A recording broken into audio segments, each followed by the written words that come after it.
कभी कभी कुछ गांव सिर्फ गांव नहीं होते, वो समय के एक ऐसे खंडहर में बदल चुके होते हैं जहां रोशनी का नाम सिर्फ सुबह तक ही होता है और शाम के 7 बजे वहां कुछ और ही चलने लगता है।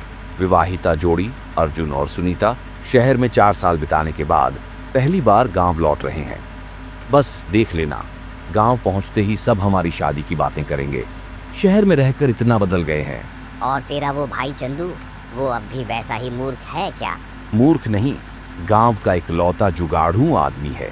जहां रोटियां न मिले वहां भी पकोड़े तलवा सकता है। दोनों हंसते हैं, लेकिन जैसे ही बस गांव की सीमा पर पहुंचती है अचानक ब्रेक लगती है। जिसे गांव उतरना है अभी उतर जाओ, आगे जाने का टाइम नहीं, 7 बजाने वाले हैं। अरे भैया, गांव तो बस 2 किलोमीटर दूर है, हमें छोड़ दो। 7 के बाद वहां कोई नहीं जाता और कोई नहीं आता। मतलब?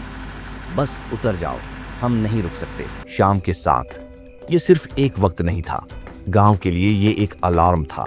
डर का, सन्नाटे का और कुछ ऐसा जो इंसानों के बीच नहीं था। अर्जुन और सुनीता पैदल गांव की ओर बढ़ते हैं। रास्ता सुनसान, चारों ओर झाड़ियां और पेड़ों की सरसराहट। कहीं सही में कुछ है तो नहीं? अरे यार, ये गांव वाले तो वैसे ही ज्यादा फिल्में देखते हैं। अचानक झाड़ियों में कुछ हलचल होती है। वो क्या था? शायद कोई जानवर या चंदू पेड़ से उल्टा लटका होगा मजाक के लिए। दोनों फिर चलते हैं, लेकिन जैसे जैसे अंधेरा गहराता है सुनीता की सांसें तेज होती जाती हैं। मुझे अच्छा नहीं लग रहा अर्जुन, कुछ है यहाँ। दोनों चलते चलते गांव के नजदीक पहुंचते हैं। अर्जुन पेड़ के पीछे पेशाब करने जाता है। वापस आता है तो सुनीता गायब। सुनीता कहाँ गई? चारों तरफ देखता है, कोई नहीं, बस सन्नाटा। फिर हवा में एक धीमी हंसी गूंजती है और एक आवाज आती है, अर्जुन। वो पीछे देखता है, कोई नहीं। अर्जुन दौड़ता है, चिल्लाता है, लेकिन सुनीता नहीं मिलती।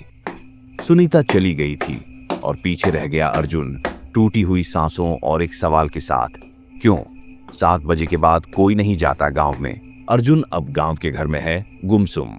चंदू शहर से लौटता है। भाई, तू इतना चुप क्यों है? भाभी कहाँ है? ले गई, कोई ले गई उसे। क्या? पर अर्जुन पूरी बात बताता है और चंदू समझ जाता है कि मामला आम नहीं। चंदू जान चुका था गांव में शाम के बाद कुछ और ही चलता है, और वो जो ले गई वो शायद कजरी थी। अब चंदू सीधा अपने दोस्त बिल्लू के पास जाता है, गांव का सबसे हट्टा कट्टा और डरपोक आदमी। अबे तू घर क्यों नहीं गया? 7 बजे हो गए थे और तू जानता है? हाँ भाई, एक बार मैं भी 7 बजे के बाद खेत गया था, वहां चप्पल फेंकी थी, चप्पल खुद आकर मुंह पर लगी थी। इस बार चप्पल नहीं, भूत आई है, मेरी भाभी के रूप में। रात को बिल्लू के घर की खिड़की खुलती है, एक परछाई अंदर झांकती है। चेहरा साफ नहीं, लेकिन आवाज आती है, बिल्लू, मुझे अंदर आने दो। अबे कौन? मैं सुनीता हूँ, भाभी। चंदू से मिलना है। नहीं, वो नहीं है, वो सुनीता नहीं है। दरवाजा खुद ब खुद खुलने लगता है, लेकिन बिल्लू उसे बंद कर देता है। अबे तू कोई भी हो, मैं घर पर नहीं हूँ। अब बात स्पष्ट हो चुकी थी, ये रूह भाभी के शरीर में थी और उसे कुछ अधूरा चाहिए था। चंदू दादी की पुरानी डायरी पढ़ता है, उसमें लिखा है, कजरी का श्राप हर उस इंसान पर है जो 7 बजे के बाद गांव में हो, और जिसकी रूह अकेली हो उसे शांति तभी मिलेगी जब उसे वही दिया जाए जो उसने खोया था। चंदू और बिल्लू एक दूसरे को देखते हैं। अबे वो तो पति मांग रही होगी और मैं तो कुंवारा भी नहीं हूँ। तो फिर हमें कुछ बड़ा करना पड़ेगा। और यहीं से शुरू होती है असली लड़ाई। गांव के आसमान पर चांदनी तो थी, मगर जमीन पर सन्नाटा पसरा था। एक बार फिर घड़ी की सुइयां 7 के पार सरक चुकी थीं, और वही डरावनी हवा जो हर बार मौत का पैगाम लेकर आती थी वो लौट आई थी। आईना एक ऐसा दरवाजा होता है जो 2 दुनियाओं को जोड़ता है, मगर उस रात बिल्लू के घर का आईना एक कब्र बन गया था। एक ऐसी कब्र जहां रूहें दफन नहीं, छुपी हुई थीं। आईना अब सिर्फ आईना नहीं है। बिल्लू और चंदू दोनों आईने की तरफ घूर रहे हैं। आईने में कुछ हरकत होती है, आईने में भाभी दिखाई देती है, मगर उनका चेहरा अब सामान्य नहीं। आंखें सफेद, बाल बिखरे और होंठ सिल दिए गए। तुम दोनों बच नहीं सकते, वो तुम्हें खोज लेगी। ये भाभी नहीं है, ये कुछ और है। डर छिपाने के लिए। अबे लग रहा कोई भूत या जूम कॉल चल रही है। आईने में एक हाथ बाहर की ओर बढ़ता है। आईना अब दर्पण नहीं रहा, अब वो एक दरवाजा था, और वो दरवाजा अब खुलने ही वाला था। बाहर फिर दस्तक होती है, लेकिन इस बार दरवाजा खुद ब खुद थोड़ा सा खुल जाता है। दरवाजे के पीछे कोई खड़ा नहीं, लेकिन जमीन पर गीली मिट्टी में एक जोड़ी गीले उल्टे पैरों के निशान दिखते हैं जो घर के अंदर आ रहे हैं। अबे ये क्या, पैर उल्टे हैं। मतलब वो आ चुकी है, अबे कौन? जिसने भाभी को लिया, जिसने पिछले साल बनवारी को लिया, और जिसके डर से पूरा गांव 7 बजे के बाद मुंह नहीं खोलता। बिल्लू एक पुरानी संदूक खोलता है जिसमें एक डायरी रखी होती है। बिल्लू, ये मेरी दादी की डायरी है। उन्होंने लिखा था गांव की रूहों के बारे में। हर गांव में एक रक्षक होता है और एक भक्षक। हमारे गांव की भक्षक थी कजरी। वो औरत नहीं, औरत की वेश में छिपा भूखा साया थी। दादी कहती थी कजरी हर साल एक नया शरीर ढूंढती है। आईना टूट कर गिरता है। पीछे भाभी की आत्मा खड़ी है। वो अब पूरी तरह भक्षक बन चुकी है। अब आईना टूटा, मगर बंद दरवाजे से रूह का आना नहीं रुका। कजरी अब चुप नहीं रही थी, वो बोल रही थी, और उसकी आवाज सीधी दिल में लग रही थी।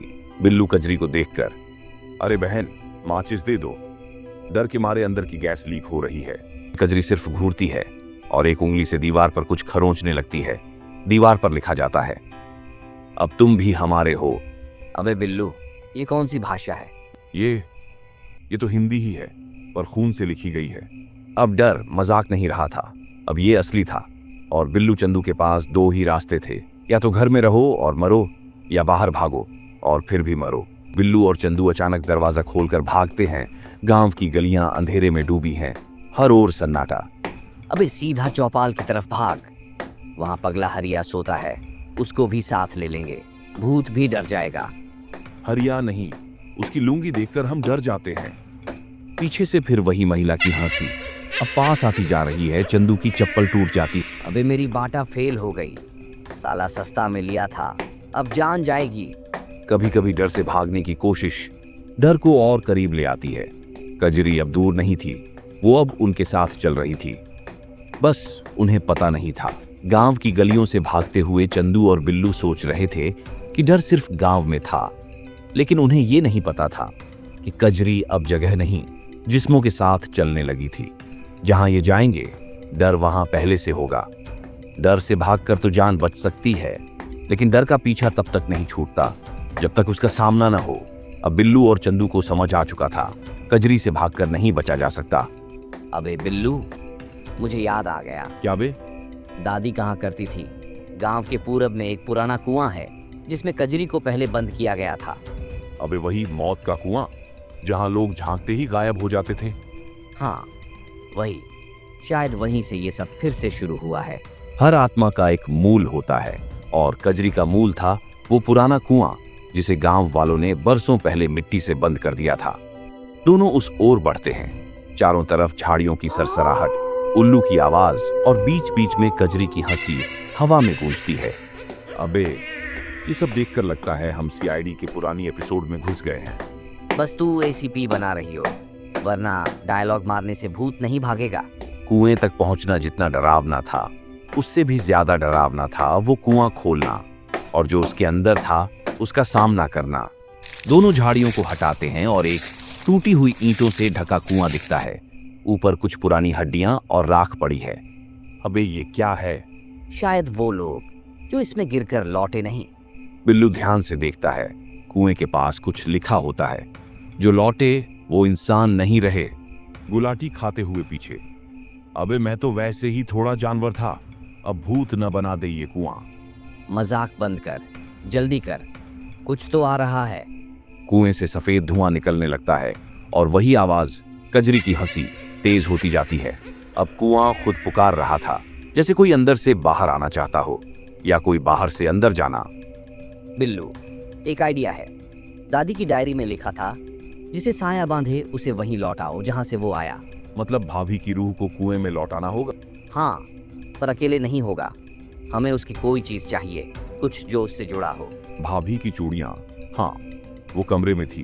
बिल्लू और चंदू फिर से गांव लौटते हैं। घर में अंधेरा, लेकिन सब कुछ ठंडा सा लग रहा है। कमरे में जाते हैं, वहीं टूटा आईना और फर्श पर चूड़ियां पड़ी हैं। बिल्लू जैसे ही उन्हें उठाता है, कमरे का दरवाजा अपने आप बंद हो जाता है और दीवारों से खून टपकने लगता है। अबे, ये घर नहीं, भूतिया थिएटर लग रहा है। अबे जल्दी भाग, कजरी फिर से आ गई। अब वक्त था अंतिम प्रयास का। या तो रूह को लौटा दें या खुद भी रूह बन जाएं। कुएं के पास दोनों खड़े हैं। बिल्लू के हाथ में चूड़ियां और चंदू मंत्र की पंक्तियां पढ़ता है जो दादी की डायरी में थीं। जिसे साया ले जाए उसे मूल में लौटाओ, इस सांस को छोड़ो और फिर कभी मत आओ। कुएं से जोर का तूफान उठता है, चारों ओर धूल, कजरी की चीख और फिर सन्नाटा। चूड़ियां खुद खुद कुएं में गिर जाती हैं। धुआं लौटता है। कुआं तेज आवाज के साथ बंद हो जाता है। साया लौट गया, पर वो जगह अब भी वैसी ही थी, क्योंकि डर कभी मिटता नहीं, वो बस सो जाता है। अगले 7 बजे तक बिल्लू और चंदू अबे जमीन चंदू, पर गिर जाते हैं, अगली बार थके कोई हुए भूत दिखे ना, लेकिन जिंदा। तो सीधा अबे टिकटॉक हाँ। पर डाल